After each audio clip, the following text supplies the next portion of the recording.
Kamusta po mga katambay? Si Kamanong po sa Tambayang Makabayan. Kamusta po ang lahat? Ito po, mayroon po tayong kukumentuhan pahayag ng Pangulo. Dito po sa balita, kukumentuhan po natin. Bago po yun, nagpapasalamat po sa mga tumatangkilik po ng ating maliit na channel, ang Tambayang Makabayan, siyempre po sa YouTube at TikTok. Thank you po. Nakakalungkot po. Ito po, yung pahayag po ng Pangulo, parang talagang paghahanda po ito sa para po yung kailangan ay pagtatanggol ang gagawin natin.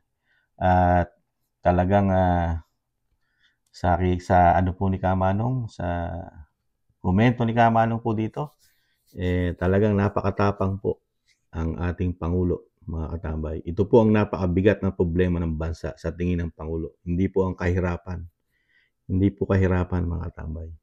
Hindi ang nagmamahalang bilihin at hindi ang kawalan ng karamihang Pilipino ng trabaho dahil wala nang maibigay halos na programa at trabaho ang gobyerno. Ito po ang solusyon sa lahat. Parang dadalhin tayo sa giyera, mga katambay. Pakinggan po natin. Rosalie, ano ang binigyan diin ni PBBM sa pagunita ng Araw ng Kagitingan? Ella, ipinahayag ni Pangulong Bongbong Marcos Jr. na sa kasalukuyan naharap ang Pilipinas sa sari-saring hamon, kabilang na ang mga banta sa sovereign rights ng bansa.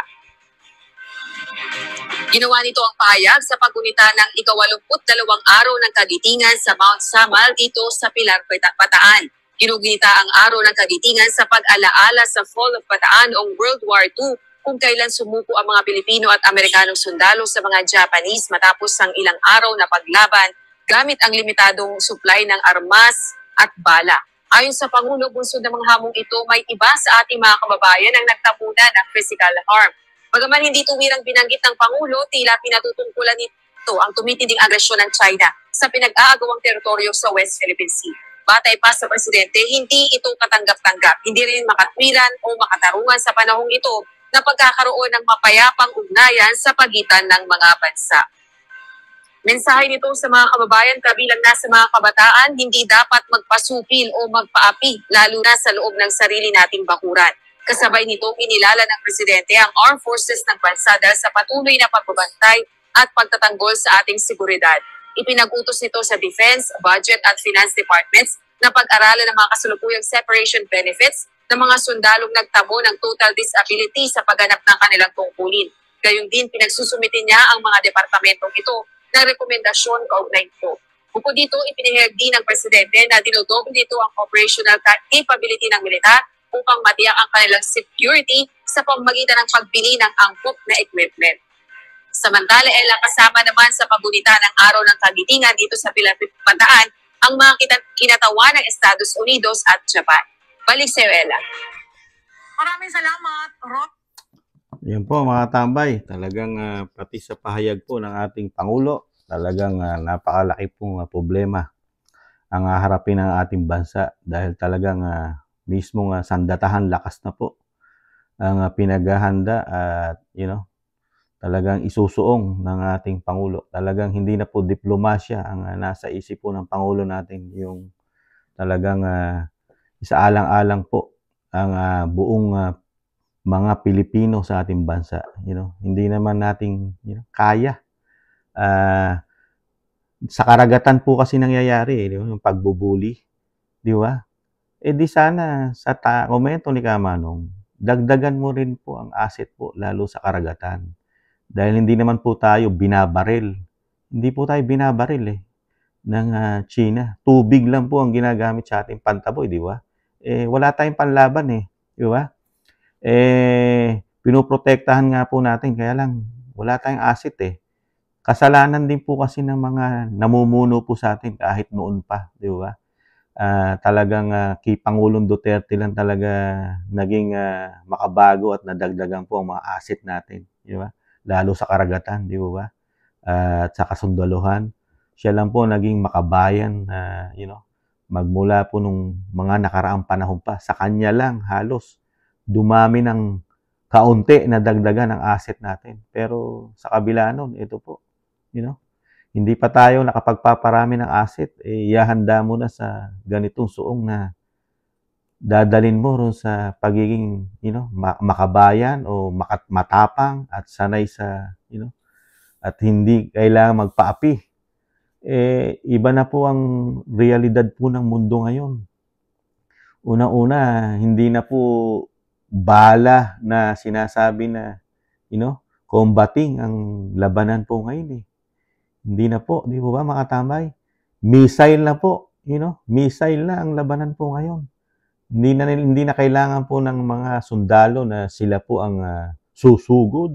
Ganon din ang kapitbahay nating bansa na China ang susugod sa Pilipinas para i-combating ang ating bansa. Hindi na po. Missile na po ang dadating sa ating bansa. At sasabihin natin, nandiyan ang mga Amerikano. May sariling agenda po yan . Yung mga Amerikano, may sarili-sarili po agenda yan.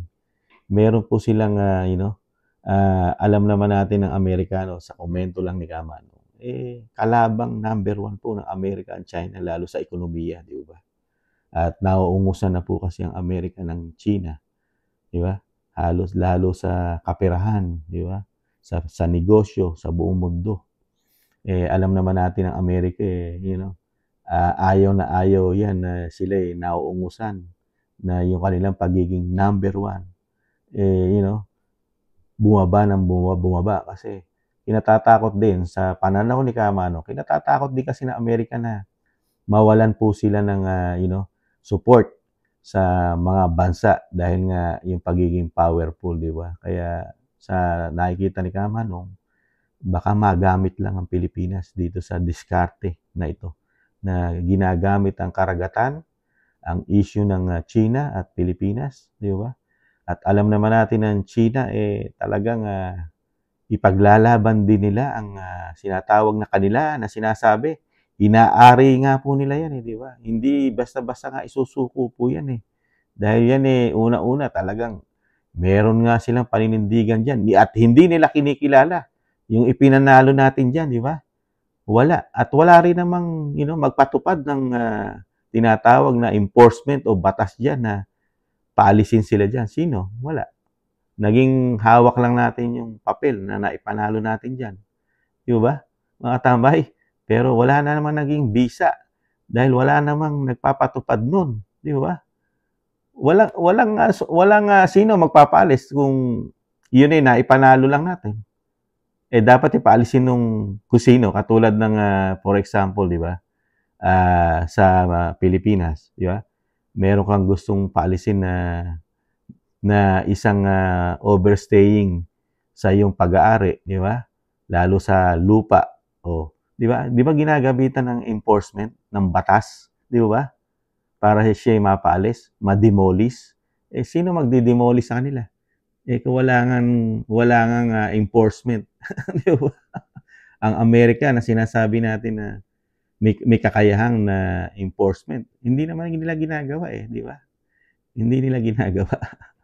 Ang gusto lang solusyon, dumipensa, at kung kinakailangan, makipagbakbakan, at hinahanda natin ang ating kakarampot na kasundaluhan, at hinahanda natin ang mga Pilipino na hindi pa sanay sa giyera na akala mo kitatapang.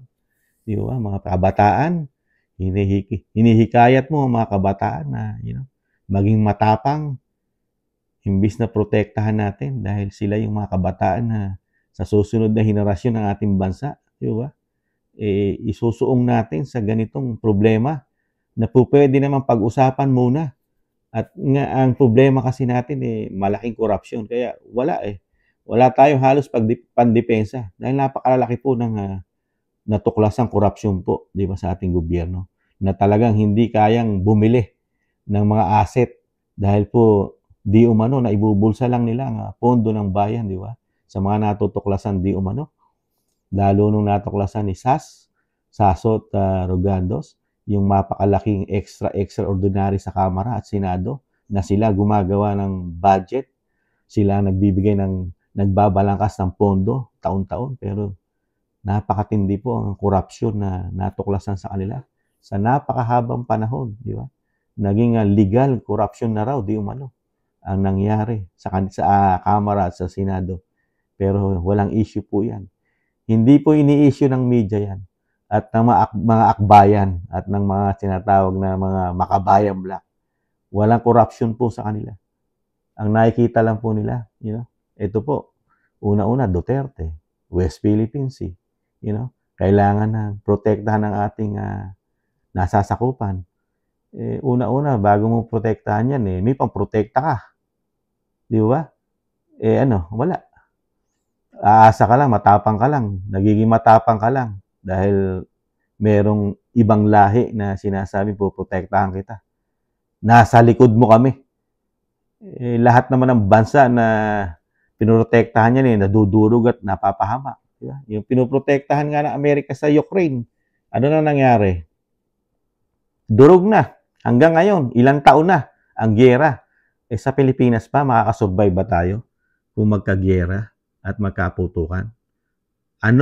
Ito ngang problema natin, hindi masolusyonan ng gobyerno ngayon, yung kahirapan. Diba? Nagmamahalang bilihin. Diba? Walang mga halos trabaho ang Pilipino, lalo yung mga mahihirap. Diba? Ang solusyon ay ayuda. Tapos, iaamba mo pa sa katapangan. Di ba? Samantalang diplomasya muna, di ba? Hindi ba kailangan diplomasya muna, mga katambay? Makipag-usap.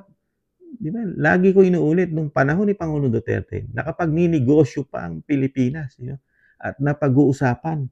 At po pwede ba pakinabangan ng dalawang bansa ang karagatan, di ba? Dahil kapitbahay nga natin Di ba? Hindi. Ewan ko ba? Medyo nakakalungkot lang kasi pamilya natin ang naharap sa malaking problema nito Kasi sila naman po, tatakbo naman po yan Mag-aalisan po yan, mayayaman sa ating bansa. Tayo pong mahihirap ang masusuong po dyan sa problema dahil alam naman natin pagka gulo na at digmaan na ang mangyayari sa dalawang bansa, ang nagiging damage po niyan mahihirap mga kasundaluhan. Pero sinasabi natin na nagsasalita sa harapan natin na ubod ng tapang, mismong kaapu-apuhan yan, anak niyan, mawawala sa Pilipinas. Momento ni Kamanong. Dahil takot po ang mga yan. Napakayayaman po nila. May gintong kutsara yan at gintong tinidor. Isama na natin Arinola. Hindi sanay po sa bakbakan yung mga yan. Puro mahirap lang po ang ipupus nila. Mga Pilipino, mga kabataan. Hindi naman kabataang mayayaman ng hahawak ng armas. May mga sarili-sarili po yan na mga eroplano na anytime pwedeng umalis ng ating bansa. Ganun po nangyari sa Ukraine Di ba? Kahit na i-research po natin sa Ukraine, lahat po ng mayayaman doon, mahigit 2 milyon na mayayaman, umalis po ng Ukraine. Dala-dala po ang kanilang asset. Ang naiwan po ron mahihirap, mga sundalo. Yun po ang nagkakamatay sa Ukraine. Ganun po mangyayari sa atin sa Pilipinas, mga tambay. Ganun po. Lahat po ng matatapang na nasa gobyerno natin ngayon, na parang kay gagaling, magkakaubos po yan. Lilipad po yan. Lahat po ng mga kamag-anak niya, kasama na katulong, mga katambay. Lahat. Isasakay nila sa kanilang mga private jet. Mag-aalisan po yan sa ating bansa.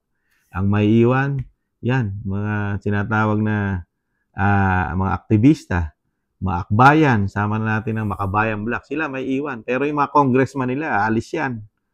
Mapepera na po yan, di umano May kakayahan na umalis. Dahil mga congressman at na meron na extraordinary. Di ba mga katambay?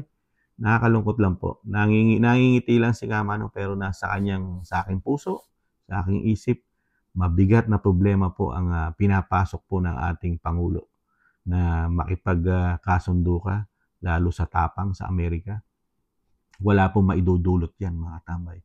Walang maidudulot na kabutihan sa mga Pilipino yan, lalo sa mga mahihirap na hindi na nga halos kumakain ng 3 beses sa isang araw dahil sa napakamahal ng bilihin.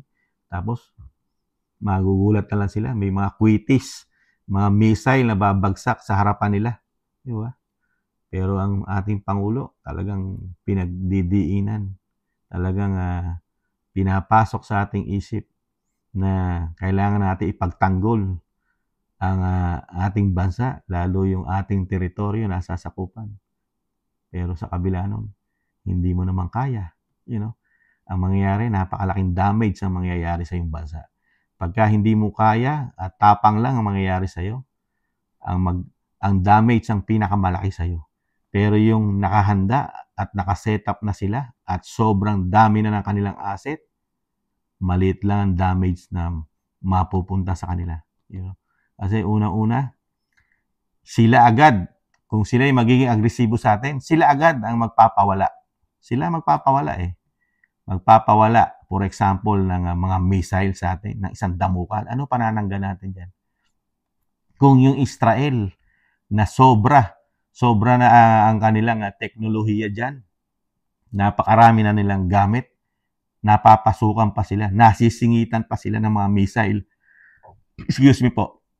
Sa dami ng pinawawala ng Hamas, di ba? Ng mga tinatawag na mga missile na pinapapasok sa Israel, di ba? Tayo na wala, halos kakarampot at hindi tatagal ng isang araw ang ating asset. Lalo ang missile o sinatawag na yung mga panangga natin sa missile ng mga darating sa ating bansa, di ba? At aasahan natin, Amerika. Lagi kong sinasabi nga, mga tambay, ang Amerika, hindi tayo makakuha ng 100% dyan. At nanganganib na po ang presidente ng Amerika na sobrang tapang sa giyera, mga tambay. Nanganganib na po. Dahil malapit na po ang halalan sa Amerika, itong darating na November. At tinatalo na po sa survey ang presidenteng idolo po ng ating Pangulong Marcos. Bumababa po siya sa survey. At yung dating presidente na si Donald Trump ang umaakyat. At siya ang napipisil ng mga majority ng mga Amerikano na maging presidente nila kapalit ng napakatapang na presidente ng si President Biden. Paano kung matalo sa November? Samantalang nagbitaw ng salita sa mga interview si Donald Trump na within 24 hours, ititigil niya ang suporta sa Ukraine. Paano po yun? Kung pumutok po sa atin, ano po ang suporta natin makukuha kay Donald Trump na ayaw niya ng giyera? Ayaw ni Donald Trump na maging pulis ng buong mundo. Ayaw niya maging security na lahat na lang ng problema at giyera sila yung nahandoon. Kaya mag-isip-isip po sana ang ating pamahalaan. May halalan po na darating sa Amerika.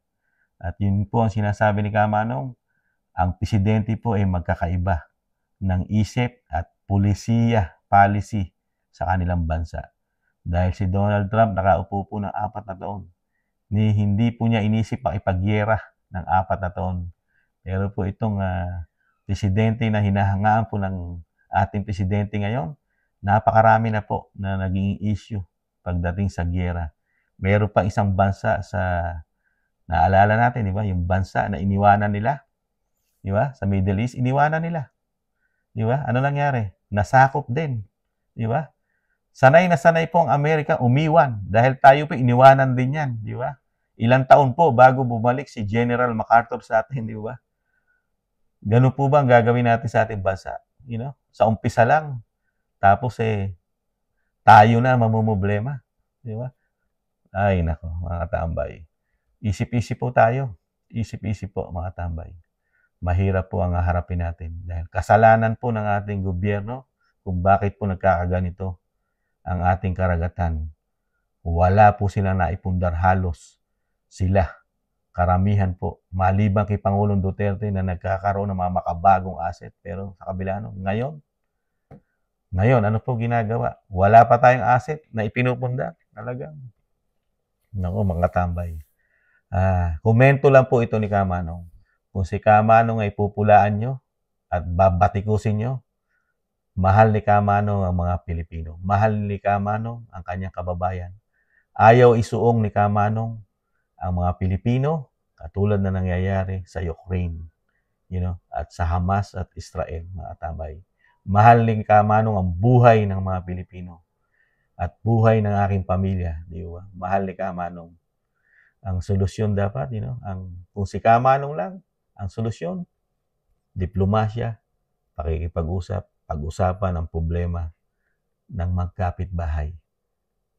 Sa pakikipag-usap, makakakuha ng solusyon, di ba? Pag hindi mo kinausap, yan ang solusyon mo, giyera, di ba? Muli po, si Kamano po, nag-iiwan po na mahalin natin ating bansa, siyempre, ipaglaban natin, pero hindi sa giyera dahil wala pa tayong kakayahan. Taste lang po mga katambay. Paalam. Bye-bye.